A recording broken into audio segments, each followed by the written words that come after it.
Un quartier du nord de l'île, une route, une stèle en souvenir, et un chemin, celui de la libération des esclaves un 22 mai 1848. Histoire de l'esclave romain, d'où tout est parti.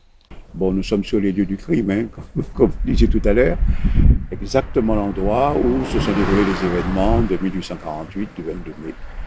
Et je pense que c'est le lieu de pèlerinage de tous les Martiniquais qui vraiment sont les amis du 22 mai et qui voudraient glorier, comme on dit en créole, glorier ce jour. Alors, qu'est-ce qui s'est passé?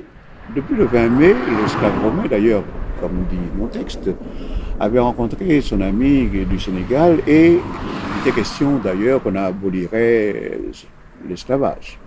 Mais, bon, ça se disait sur l'habitation.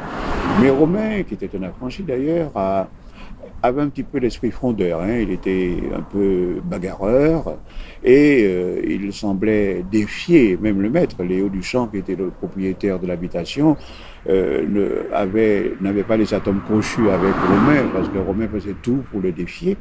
Et ce 20 mai, justement, il s'est assis sur une caisse de vin, il a commencé à battre un canigoué, ce qui n'a pas plu d'ailleurs au maître, qui lui a dit de cesser de battre du tambour, et Romain n'a pas tempéré, il a refusé et carrément, et ce qui n'a pas plu d'ailleurs à M.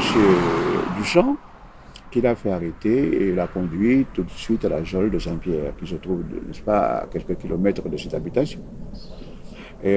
Donc, enfermé, le 20, le 21, bon, ça a commencé à bouger sur l'habitation.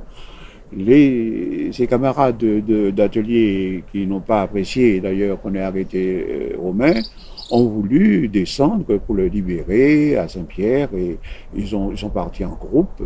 Mais c'est vrai que Monsieur Duchamp, Monsieur Léo Duchamp, avait déjà vu qu'il y avait un soulèvement, donc il a tout de suite alerté le maire du Prêcheur, en l'occurrence M. Huc.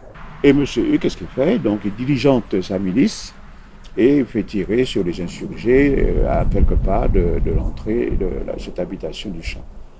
Et c'est là que donc le sang sur la route, ça a été le choc, si vous voulez, parce que toutes les habitations avoisinantes ont su qu'il y avait ce mouvement, se sont mis aussi en branle, et c'est de là donc que part cette insurrection sur tout le Nord Caraïbe, et je crois qu'il y a même des répercussions dans le Sud. Lorsque les esclaves ont commencé à descendre sur Saint-Pierre pour libérer Romain, M.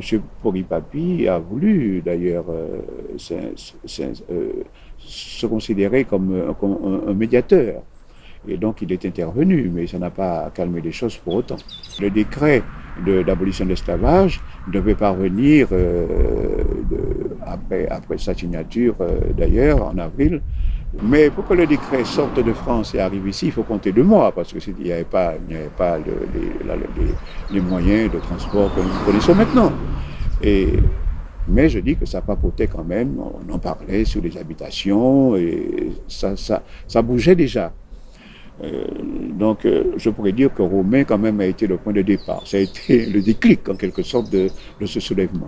Un soulèvement qui marquera à tout jamais l'histoire du monde, histoire méconnue d'un frondeur, joueur de tambour du nord de la Martinique.